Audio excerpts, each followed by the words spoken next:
Hi, this is E.R. Brooks, and welcome back to Storytime with Brooks. Today we find ourselves in Chapter 6. So without further ado, here is Chapter 6 of Kidnapping Grimm. And as always, thank you for your support. Thank you for watching the videos, for your likes, your comments, your shares, all of the above. So without further ado, here is Chapter 6. Chapter 6, Dreaming of Home. Faye, 3.5 years ago. Be all my sins remembered. William Shakespeare, Hamlet, Act 3, Scene 1.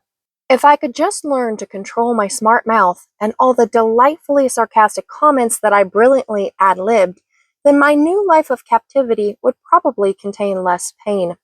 But where was the fun in that? If they were going to force me to be here, then I would try my hardest to make them regret taking me. Maybe if I'm lucky, I'll be so annoying they'll give me back. Unfortunately, luck is never on your side. I didn't know if sticking me in the dungeon was a form of regret, but in some twisted fairy way, it probably was. It certainly was their favorite form of suspense. What shall we do to the human who dared try to escape?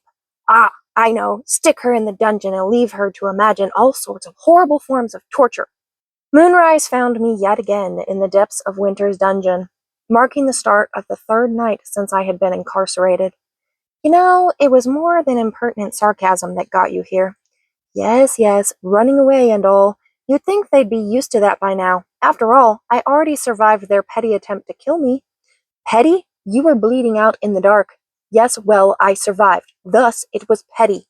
Over the course of the last solstice season, much to the ire of the winter court, specifically Lady Nightshade, who presided over said winter court, I had tried and failed to run 6 times.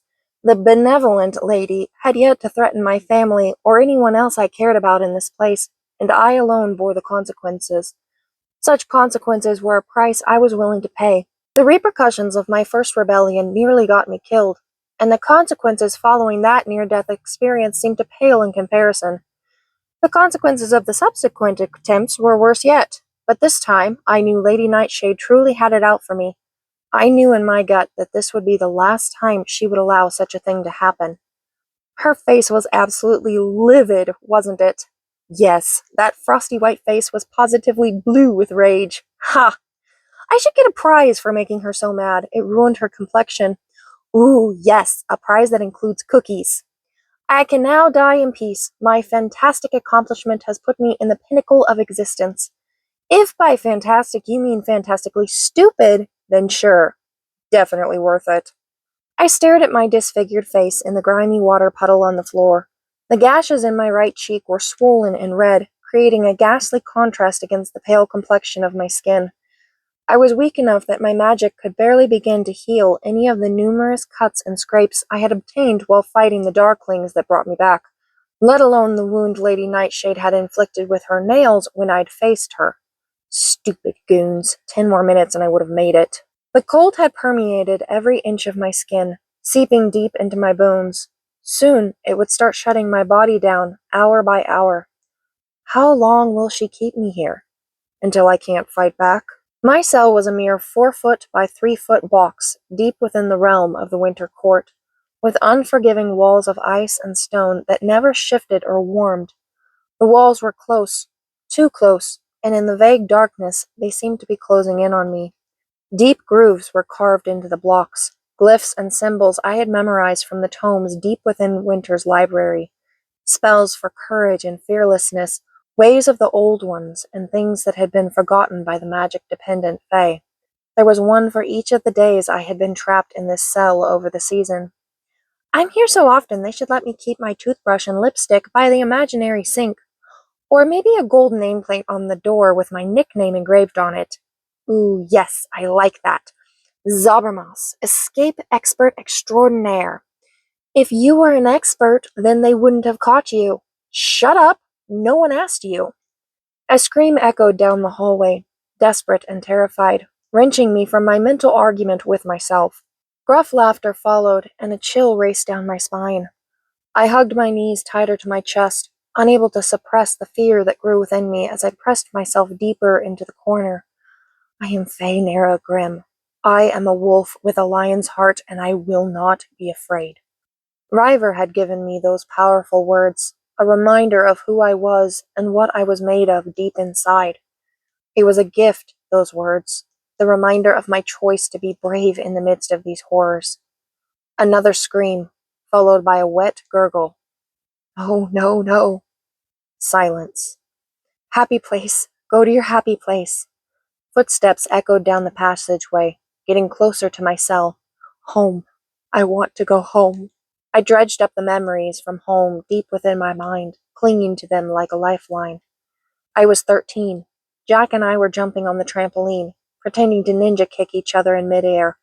The girls were 12. I was 18. A week before I was taken. We were watching Divergent for the millionth time, fawning over Theo James's gorgeous face. Evadne was performing in her first recital. She was only 4, but she outshone every one of the other dancers, even the ones who were years older than she.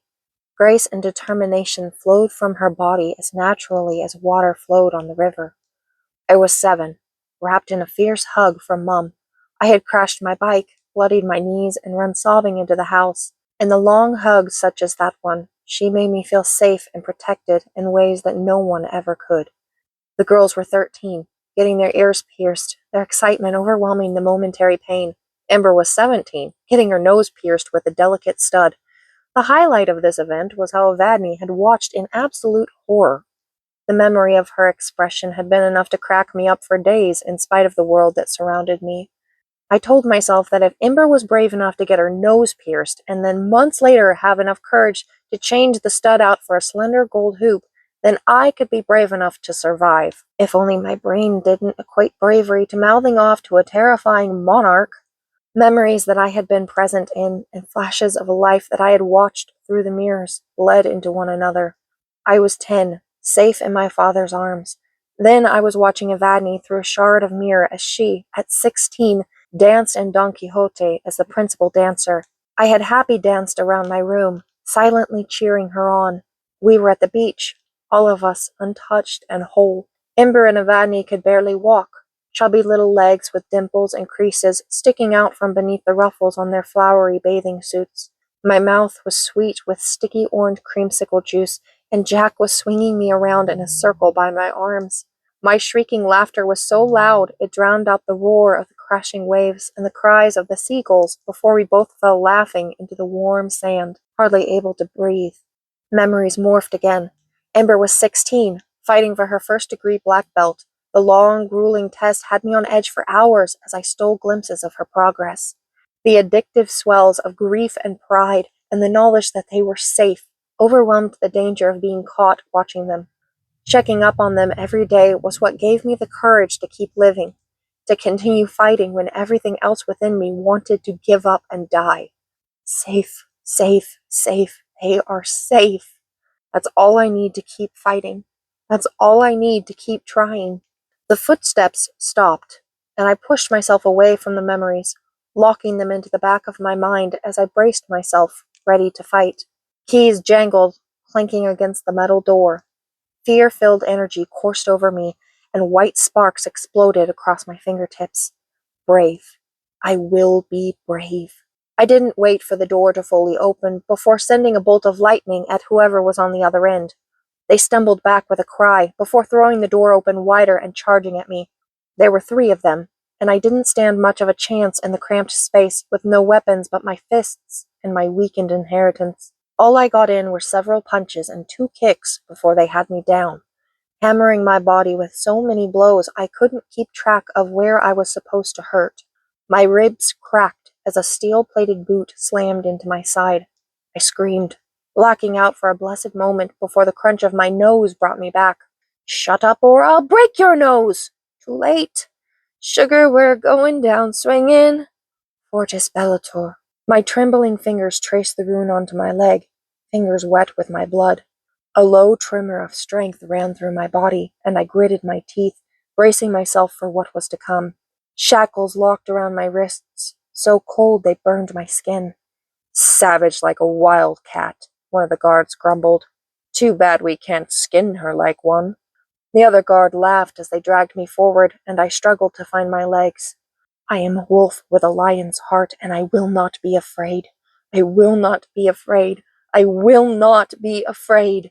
I was so weak I could barely move one foot in front of the other, but my legs would have to be broken before I let myself be dragged into the presence of the court. The hallways blurred, and I kept stumbling forward, one step, then the next and the next. Every footfall was agony, with sheer determination and stubbornness the only things keeping me upright. Time blurred, and I hardly comprehended that we at last stood in front of the large doors that led into the throne room. They swung wide, and the eager silence wrapped around me. Silence is never good.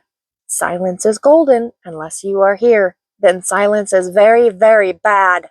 The guards shoved me forward, and we began the long walk to the dais. 50 feet, then 40, then 30. The crowd parted in front of us, eager faces and bloodthirsty eyes giving prelude to what awaited me at the end of this torturous walk. I spotted the post, but refused to let myself dwell on it. If all that awaited me was a lashing, then I would be shocked by Lady Nightshade's leniency. Every breath was fire in my lungs, every step torture to my aching limbs, sending horrific pain up and down my side. This is nothing compared to what's coming. Always the optimistic thinker. I prefer to be realistic. I prefer to eat donuts and read books in the sunshine, but can we do that? No, because someone decided to try and run away. Again. 20, 10, 5. At last the guards stopped, and I stood at the base of the stairs. I dragged my eyes upward, and defiantly glared at Lady Nightshade. It was difficult to seem undefeated with one eye rapidly swelling shut, and the other twitching uncontrollably, all while blood oozed slowly from my nose, no doubt resembling a rose-colored string of snot. Blood boogers. Lovely. A feral smile flashed across Lady Nightshade's face, her eyes cold like death incarnate and pain. So much pain. It seems you have an issue with staying in place, she said at last. I stood silent, not daring to respond. Apparently, I neglected to give you a harsh enough punishment after your last failed escape.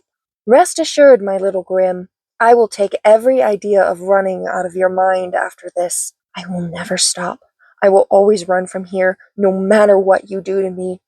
Her smile widened, revealing snow-white teeth and canines that resembled fangs. You will beg me for death before the pain ever stops. Stop monologuing and get it over with. I have important things to do, such as running away. I've spent the last 3 days pondering how to deal with you, and I have come to this solution, she announced. Your punishment will come in 3 parts, one for every guard you killed during your rebellion. I willed my stomach to be still, hardening my resolve to stay silent and defiant. I am emotionless. I am the wall. I am the floor at my feet. I do not move. But I couldn't still the trembling in my hands, nor could I quiet the hitch in my labored breathing. Lady Nightshade's smile grew wider as her cold fear enveloped me, urging the terror within me to grow. You haven't even heard what it is, and already you shake and cower, she mocked. Tell me, Grimm, do you regret what you've done? I gritted my teeth, and she gave a pointed look at the guard. He slammed his fist into my already cracked ribs.